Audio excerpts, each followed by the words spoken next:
Mandy stared at the well-dressed man standing in front of her, his words still echoing in her mind. "Amanda Black, you've been served," he'd said with a little sadness. The people in the office had grown deathly quiet, and for a moment Mandy thought time might have stood still. In her hand was the death warrant for her 5-year marriage. With a small sob, she slumped into a chair, clutching the paper. Slowly, the office began to come to life. The stares, the whispers, and all the disapproving looks started to build. Suddenly, Mandy heard her friend's soft voice beside her. "Mandy, come on," Kit said gently as she took her friend by the arm and stood her to her feet. "Let's get you into a conference room and out of this spotlight." The raven-haired 30-something woman guided her friend away from the gawking stares of their fellow office workers. Those who had witnessed the show noted how Mandy had gone from a loud, flirty, fun-loving blonde to a beaten woman in just minutes. A few saw humor in the irony, others pity.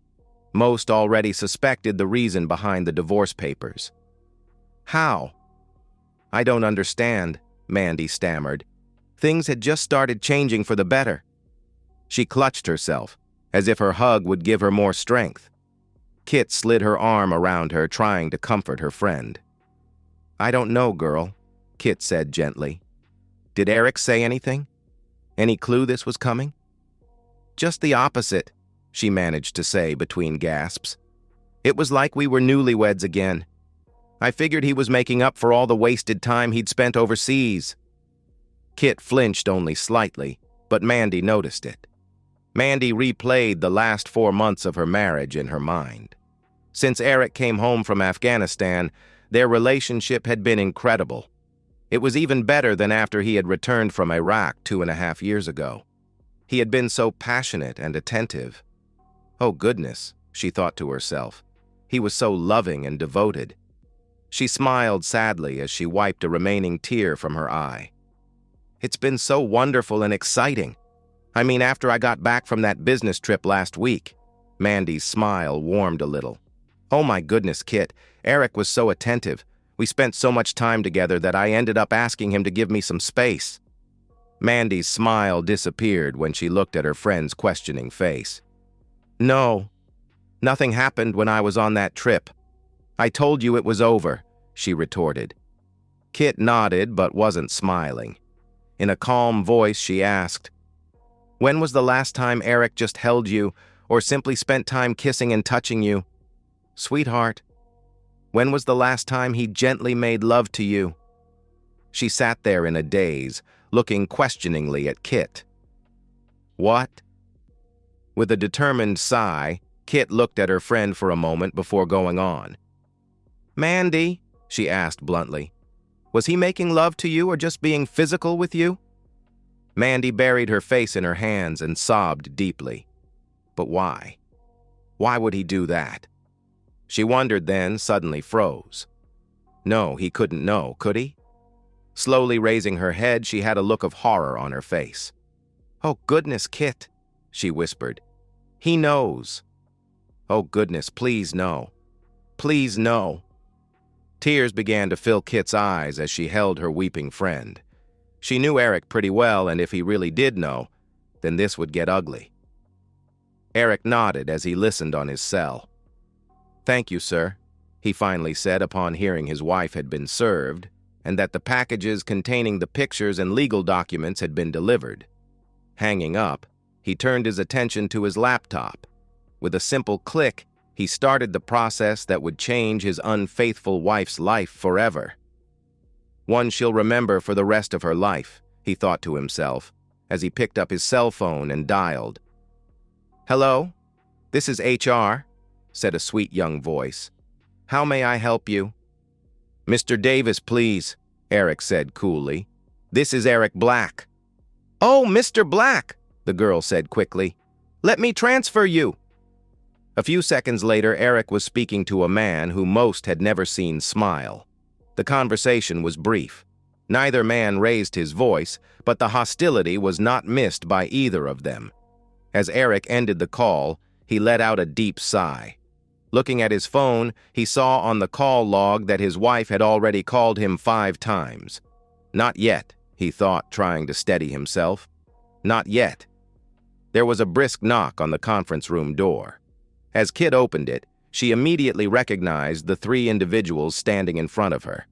The first was a well-dressed elderly man named Simon Samuels, the vice president and head of their branch. Behind him stood the imposing presence of John Davis, director of human resources. Kit couldn't miss the fact that Mr. Davis's face was bright red, and she swore that she could see heat coming off his face. Behind the 2 of them stood Anna Prescott, office manager and Kit and Mandy's supervisor. "Ms. Garnett, we need to speak with Ms. Black," Mr. Samuels said, his face grim. "Thank you for your assistance, but please return to your desk." The 3 walked into the room and Kit left behind them, gently closing the door. "Ms. Black, we have a problem," Mr. Samuels began. Mandy walked quickly out into the parking lot, trying not to stumble. She held tightly to the manila envelope that Mr. Davis had given her. Inside were pictures, horrible pictures of her and Sean Thompson, a business manager from the 3rd floor. Mr. Davis had briefly recapped his discussion with Eric. Eric was threatening to make public the fact that the company had not enforced their code of conduct policy. He'd told Mr. Davis that he'd discuss it with his future ex-wife at home before he decided on whether to pursue any possible legal actions. Mr. Davis informed her that they would be meeting with Sean next, but that she should get home and talk with her husband before this all gets out of hand. He had also informed her that they would all sit down with her and discuss her future with the company tomorrow, after she had met with her husband. Mandy had a difficult time finding her car because she was still crying so hard. The bright sunlight glared off of the cars, making them a little more difficult to identify. However, her car should not have been that hard to find. The big black Hyundai Santa Fe was not easily hidden. Mandy crawled into it, remembering the fights that had led up to Eric finally agreeing to lease the car for her. He'd conceded just before he'd left for Afghanistan. She wiped her eyes, put on her sunglasses, and took off for home. A man in an old Chevy sedan parked close by picked up his cell. "Thanks, Bob," Eric said calmly. No, that's all. Please tell Ron that you guys did a great job and deserve the bonus. Thanks again. Goodbye." Looking down at his laptop, Eric sighed again. Just one more call, he thought to himself. Just one more, and there would be no turning back. But why would he even want to go back? All that was left was an unfaithful wife that tore his heart out and a shattered marriage that he would never be able to put back together again. Eric shook his head and took out a prepaid cell phone. This last call needed to be untraceable. He dialed quickly, then waited. First ring, second ring, third ring, a soft click, and then silence.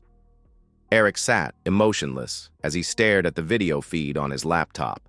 Finally, after several minutes, a tear ran down his cheek. Mandy pulled the big SUV out onto the interstate and groaned. She had hoped she would be able to avoid the rush hour traffic. She hadn't. She pounded on the steering wheel. At this rate, she knew that her usual 30-minute commute would take over an hour. She thought about her marriage, about how unlikely she would be able to salvage any of it. Eric had found out about her affair. Before Iraq, he might have been able to forgive her, but not now. The pictures had been taken while he was away in Afghanistan. She sobbed, realizing what he must think. Even though the chances were remote, she had to try to save it, simply because she still loved him. A funny way of showing it, though, huh? She chided herself. Cheating on him not once, but both times he had gone overseas to serve his country. She shook her head quickly, as if trying to push back the guilt and shame, but the tears began flowing again. Trust was not something that came easily to Eric. His childhood had been a hard one. His father had run out on him and his mother when he was little, and his mother was an alcoholic. In the 5 years they'd been married, Mandy had only seen his mother twice, once at their wedding and once when their son was born. It had taken him years to trust Mandy. When they had met in college, she'd known he was a soldier. She thought she had accepted that. He'd already served 2 active years and was well on the way to receiving his engineering degree. They had dated a year before Eric asked her to marry him. She could still hear her father's reaction. "No, Mandy, this has nothing to do with Eric," her father had said. "I think he'll make a great husband. It's more about you. I don't know that you'll make a good military wife. Now don't get mad, honey, but it's darn hard to be a good husband or wife when your spouse leaves for a year." Mike Lomax, Mandy's father, had served in the Navy for 4 years when Mandy was little. She still remembered the fights her parents had gotten into during that time. She'd always known that he and her mom had had a rough time of it, and that he didn't want that for his little girl. "You were right, Daddy," Mandy sniffed as she shook her head. "You were so right. I made a terrible soldier's wife." They had bought a very nice starter home, and Eric had settled into a nice engineering position.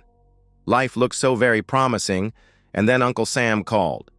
When he got the news of his deployment, she had berated him mercilessly about him abandoning her. To make things more difficult, when Eric left for Iraq, she was already 4 months pregnant. Mandy wiped her eyes as she crept through traffic. She remembered the loneliness she'd felt as she went on with life without Eric there. Sure, her mom and dad had done their best to help, but the sleepless nights alone had eaten at her. She had needed Eric to hold her during that time, to hear his voice whispering it would be all right. But he wasn't there. She knew that she was being selfish, that being gone while she was pregnant had torn him apart also. But that hadn't made the nights less cold and lonely. Her mother had moved in the last month before the baby was born, and that had helped some. Mandy and her mom, Lisa, had a very close relationship in most areas. Their personalities were so very close that it seemed more like they were best friends rather than mother and daughter. But there were some things that her mom just wouldn't talk about. The details about her marriage during the time her dad was in the Navy were one of them. When Mandy would try to push the subject, her mother would always become very upset. Eric got to come home on R&R the day after Randy was born. For a brief moment, it was like we were a real family, Mandy thought. But it didn't last. He left just 10 days later, and she was alone again. Her mother had seen some of the signs and had begged her not to give in to them. She continuously harped on the damage just one mistake could do to so many people's lives. Of course, she wouldn't go into any detail, but Mandy suspected that her father may have had an affair. They were always pleasant and polite to each other, even friendly, but never passionate. It was more like they were friends living in the same house. Mandy remembered how she had fought the depression and loneliness for months after the birth. Going back to work helped at first. Then she was assigned to a project with Sean Thompson. Where Eric had rugged, boy-next-door good looks, Sean could have been a male model. His smooth baritone voice and beautiful smile had made Mandy's heart skip a beat whenever he'd enter the room. He carried himself with such confidence and had such an impressive air about him. She knew he was married to an attractive, wealthy socialite from New York. They and their children had just moved to the area a couple of years earlier. She had even met his wife once at a company party. She was beautiful, in a cosmetically enhanced way, and her personality was perfectly suited for one of those housewife reality TV shows. But it just made Sean that much more exciting. Just a month after they had begun working together, she wilted under the temptation. "Wilted?" she grimaced. "That's nonsense. I was the one flirting with him." A short 2-day business trip with the project team had provided the opportunity to turn that flirting into a full-blown affair. They met several more times, but she ended it shortly before Eric came home. Eric returned, changed. The carefree country boy part of him seemed to have died. She knew his tour had been difficult, and that he'd lost some close friends while he was over there. She even remembered the call from him a day after the worst had happened. The Humvee in front of him had hit an IED, killing 3 of his friends and maiming another one. Eric had taken it hard. Mandy remembered just letting him cry on the phone because there was so little she could say that could comfort him. She even got choked up telling him how much she loved and missed him, mostly because she truly meant it, but partially because of her shame from being with Sean just 5 days earlier. She had spent the first several months after his return just holding Eric, trying to nurture him back into the man he had been before he'd left. There was no doubt in her mind that she loved him, and her affair with Sean was just a season of weakness. Then, just when things seemed to be going so well again, his deployment orders to Afghanistan came through. She was crushed. Not surprisingly, 2 months after he left, she found herself back in Sean's arms. She knew there was no excuse for it, but in the end, her guilt was trumped by her loneliness and fear. She had pursued Sean again, and it had taken all of her charms to get him away from that woman in marketing that he had started up with after their affair ended. She felt her face flush with the shame of what she had done. "Of course you're ashamed, but it didn't stop you, did it?" Mandy scolded herself. She tried to fight back the tears but failed, feeling her self-loathing pouring out with each one. Sean had spent several weekends staying at her house. He had even managed to get her on another project with him. For a moment, Mandy had even considered leaving Eric. Then reality set in. She, Randy, and her parents had gone to Fort Bragg, North Carolina to meet Eric when he came back for R&R. The trip there was tense, to say the least. Mandy was sure her parents suspected the affair, but they hadn't confronted her about it yet. Then she saw Eric, and every care fell away. When he held her and kissed her, she remembered why she had married him in the first place. They spent every hour rekindling their marriage and strengthening their family. Mandy smiled weakly when she thought of that time. Eric had been so passionate, so tender, so incredibly loving. She had sworn to herself at that moment that she would remain faithful to him for the rest of her life. Then Eric had told her he wasn't going to re-enlist, that within 4 months after he returned from Afghanistan, he would be a civilian. She had wept openly, knowing they were soon going to be a real family again. After she had returned from Fort Bragg, she broke off all relations with Sean, much to his frustration and anger. She poured everything she had into preparing for Eric's return. Mandy had even started seeing a doctor about her fears and loneliness. She was diagnosed as clinically depressed and had begun counseling and medication. As the months went by, she felt herself getting stronger both mentally and emotionally. She swore each day that she was going to make up for all of this by being the best wife Eric could have ever hoped for. Finally, when he returned several months later, she had made good on her vows. She had denied him nothing, not her body, her attention, nor any part of her love. Kit was right, though. Things had been different when Eric had returned home this time. He was more guarded and didn't share his heart as freely. She had just thought it was because of the things that had happened when he was overseas. Now she began to realize he had already known about her affair, and that thought terrified her. Solemnly, Eric stared out the window, watching the gentle rain fall on those unfortunate enough to be caught in it. He could tell that the little cloudburst wouldn't last very long. Soon the sun would be shining again. Not soon enough, Eric thought to himself. No, not nearly soon enough. He watched the little dot on the laptop screen. It had been stationary for a while, but was now finally moving. His wife's SUV was still caught in traffic, but was now making progress. With a deep sigh, he looked at his watch. It was time to make the call. Depending on what was said, this could be the last time he spoke with the woman he had deeply loved for the last 6 years of his life. Mandy almost jerked the steering wheel when her cell phone rang. A quick look told her it was him. She said a short prayer, took a deep breath, and answered. "Eric?" "Yeah, it's me," he replied. "Baby, please," she said as she tried to stifle sob. "Please let me try to explain, to tell you how sorry I am. Baby? Eric?" There was only silence. "Sweetheart," she said, "are you still there?" "Yeah, for the moment," he replied curtly. "Honey, where are you? Are you at home with Randy?" "I don't have a home, Mandy," he said, his voice betraying his pain for only a second. "You took care of that." "Where are you?" "It doesn't matter. I'm just waiting. For me? Her voice was hopeful. Like you waited for me, honey? Mandy couldn't contain the sob as it caught in her throat. She had never heard so much pain and anger in his voice before, and certainly never directed at her. Eric, please, there's so much to say. I've screwed up so badly, I know I have. But I need to talk to you. There is so much I need to say to you. I love you, baby. Only you. There was only silence on the other end of the line. Then he spoke. All right, Mandy. Say what you need to, but I doubt it's going to change anything.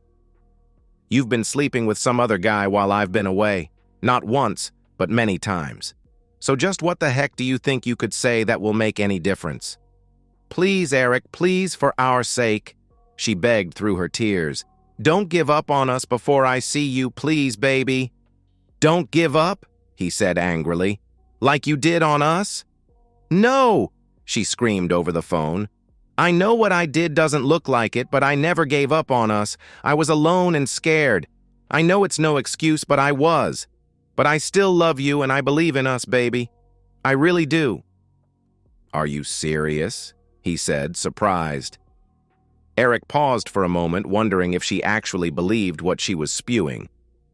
Are you saying you didn't give up on us when you were being intimate with him? How about when you were calling his name as he was with you again and again?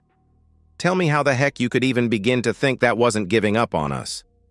All she could do was cry as she crawled through traffic, trying to get to him as quickly as she could.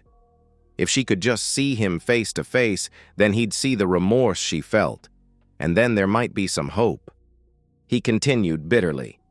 I finally got the proof my cheating wife was betraying me while I was in Afghanistan. Lucky for both of us, I guess. I think I might have done something terrible to you and that jerk if I'd found out while I was stateside. After a few seconds, he sighed. Amanda, this will be our last conversation. If we get disconnected or either one of us gets put on hold, then there won't be another one. Eric, please, she pleaded. We can go to counseling. We can get through this, baby. We really can. He continued. Listen. There are a few things you need to know before you get home. First, I've cleaned out all of our accounts and maxed out all the credit cards. I figure you've screwed me over for the past 3 years, so I'm returning the favor. He ignored her gasp. You can keep the house since I'm sure I can still smell him in our bed. I packed up the things I wanted. It ended up only fitting in a single suitcase, so the rest is yours. You can keep your SUV, though I'm not sure how you'll pay for it since I'd suspect you'll be fired tomorrow. I've sent those pictures to all of your coworkers, family, all of our friends, and even our church. Plus, I've submitted them and a bunch of video to several websites, along with all your information. I'd suspect that you'll be very popular soon. Oh, Eric, no, Mandy sobbed. Why? Why wouldn't you wait until we had talked? I did wait, Mandy, he said calmly. I waited 4 months after I got back, but you said nothing, and wouldn't have said anything if you hadn't had been caught. Isn't that right, baby? What could she say? He was right. As for your little boyfriend, Eric sneered, I almost paid him a little visit. But after meeting with his wife a few times, I don't think that it will be necessary. That is one vindictive woman. You might want to give Sean a little heads up. He'd better run. Seems his wife's family has some interesting connections with some very shady people. It wouldn't surprise me if little Sean doesn't get through the year without having an accident. She'll probably come after his little girlfriends, too. Oh, wait. That would include you, too, wouldn't it? Eric, please, give me the chance to make this up to you, please. Mandy's cell phone beeped. Looking at it, she recognized the number. Eric? It's Mrs. Johnson from next door calling. I told you, if you disconnect, we're done. His tone was threatening. Startled, Mandy replied softly, Okay, baby. I was just concerned that maybe something had happened to Randy. Randy's fine, Eric's voice softened. He's with me right now and he's sound asleep. She sighed in relief and let the call go to her voicemail. Speaking of Sean's wife, Victoria, he said calmly, while you two went out on your little business trip last week. He was interrupted by Mandy's cell phone buzzing again. It was another neighbor calling. "Sweetheart, it's Mrs. Wilcox. Are you sure Randy's okay?" "Yes, both Randy and I are perfectly all right," Eric said with an eerie tone that made Mandy begin to panic. He chuckled. "Now, about Victoria Thompson. She's quite something. While you and that jerk were finally acting like you should have been for the past 3 years, I was spending 2 days getting to know his wife intimately." Mandy gasped as she felt both the anger and hurt from hearing of her husband's betrayal. Her tears began to flow again. "I'd like to tell you she's a heck of a lot better in bed than you were, but the truth is that she isn't," he stated. "Between her whining and her complaining about everything she wants and where and when to do it, heck, that just took the fun out of it. I'm sure Sean would agree, so congratulations, Mandy. You've won the Best Intimate Partner Award." "Eric, stop it, please," Mandy begged. "Please, just stop." She began sobbing again. She slammed her small fists against the steering wheel, screaming profanities at the surrounding cars as they crept forward. Slowly, she regained her composure as she wiped away the tears of frustration. "All right, Eric," she sniffled. "You win. You've got your revenge. You've broken me." She paused, waiting for him to respond, but only heard silence. "But I still love you, Eric," she said softly. "There's no excuse for what I did, I know that. But all I'm asking is the chance to make it up to you. I'm begging you, please, please let me explain myself. There are some medical issues you should know about. If you ever loved me, please meet with me. Please, baby." "Medical reasons?" he snorted. "Postpartum depression? Clinical depression? Bipolarism? Heck, try post-traumatic disorder. In the end, it doesn't really matter, does it, Mandy? You still went and betrayed me with some other guy." "How did I find out?" "It really doesn't matter. Once I did, I hired some people to watch you. They did one heck of a job, too. They tapped phones and planted cameras all over our house, even put one in our bedroom." "Oh, Eric," she cried, "do you really hate me so much that you could do all of this? Isn't there even the tiniest bit of love left?" "Well, there was," he replied quietly, "before I watched that video of you and him in our bed. Do you remember that time, Mandy? The time that Randy walked in on the two of you?" Mandy gasped. "Oh, goodness, no! Please, not that." Eric's voice was strained as he fought to control his emotions. "Imagine how I felt as I sat there and watched as my 2-year-old son called another man Dada. Anything I felt for you died right then as I watched you lift our son into bed with the both of you." "Darn you," Eric's voice cracked. "I guess I was lucky that I didn't see that until after we had spent time at Fort Bragg. When I saw that, I was shattered. I almost lost it over there, and that's a place you can't afford to lose it." Eric looked down at his laptop and saw that Mandy was almost home. A cruel smile distorted his handsome face as he continued in a chilly tone. "And as far as hurting you, Amanda, I haven't even started yet. I've still got a few—" He heard Mandy gasp. "Oh, my goodness," she whispered. "Surprises left," he finished. Mandy pulled her SUV over to the side of the road and watched in horror as flames engulfed what had once been their home. "Like I said, Amanda, the house and everything left inside it is yours." Mandy began to shake, still not believing her eyes. "Darn it, Eric. What did you do?" "That's a rhetorical question, isn't it?" Eric said with a smirk. "I was trained to build things in combat conditions, Mandy.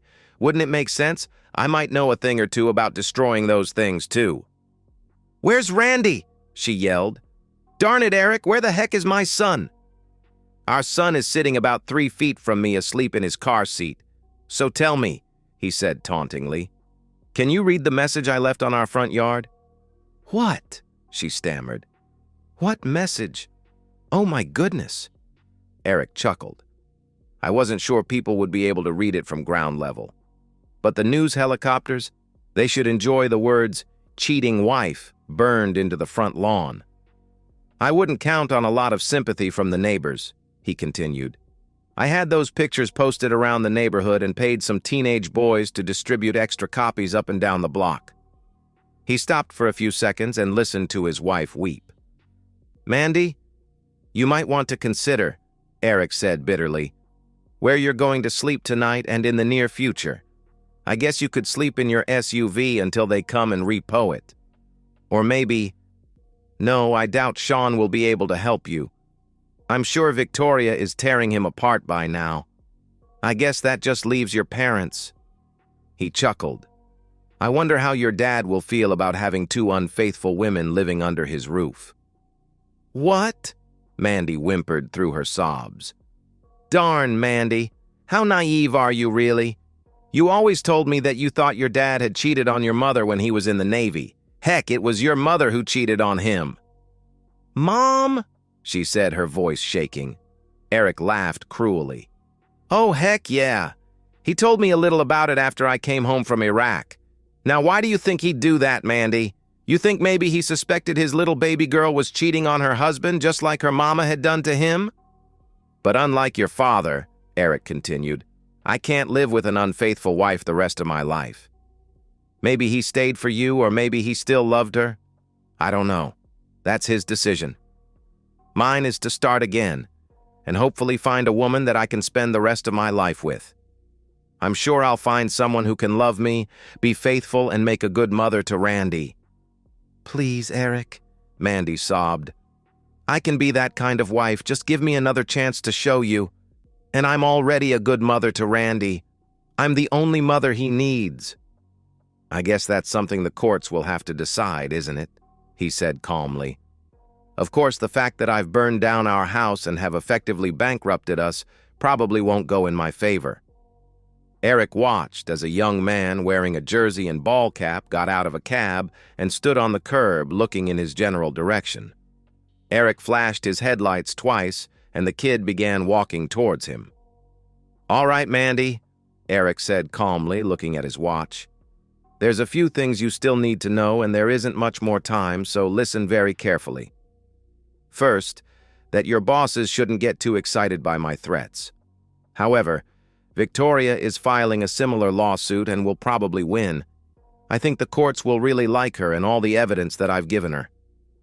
As for me," Eric cleared his throat, "well, I don't like my chances in court, so I've accepted a job overseas. I think Randy and I will like it pretty well." "No!" Mandy screamed into the phone. "You can't take my baby!" "Actually, he's my son and I can." "No, Eric, please," she begged. "He's my son too." "Amanda," he said calmly, "he won't even remember you after a few years. I don't remember my dad, but don't worry, I'll send pictures of him to you at Christmas, and we'll even call on Mother's Day and his birthday. Since we won't know where you'll be, we'll just call your parents." Mandy wept bitterly as she realized the hopelessness of her situation. Eric sat for a moment, concerned and somewhat disturbed by his own actions. He knew he had no intentions of sending any pictures or calling her ever again. The thought of her waiting desperately for calls that would never come and reliving this revenge for years to come was crueler than he had previously thought himself capable of. "Goodbye," he said coldly. "I hope you get what you deserve." He wiped a tear from his cheek, listening to her hysterical screaming, begging for her son as he hung up.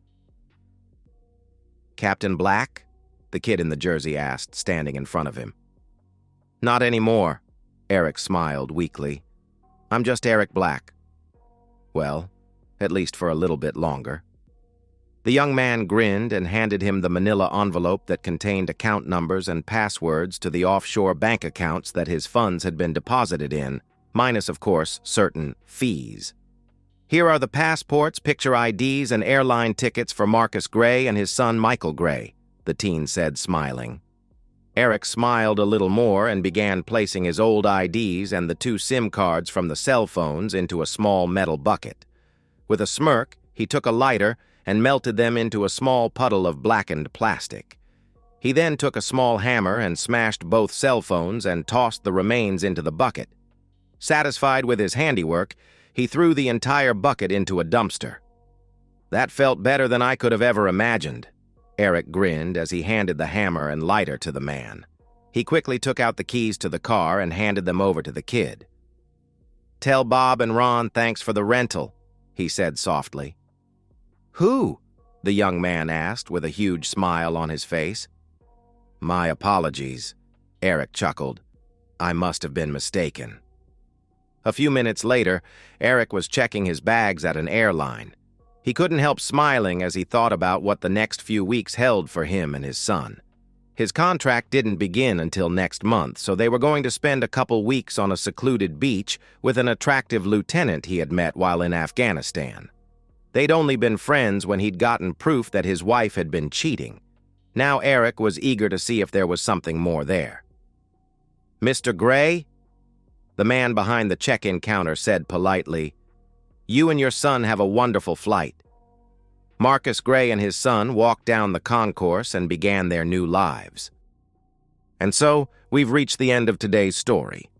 Was it what you expected, or did it take a twist you didn't see coming? I'm curious to hear your thoughts. Share them in the comments below, and let's get a conversation going. If this story kept you hooked, make sure to hit that like button. And if you're new here or just haven't subscribed yet, now's the perfect time to join our community. I bring you fresh, captivating stories every day, so click that subscribe button and turn on notifications so you never miss out. Thanks for watching, and I'll see you in the next one.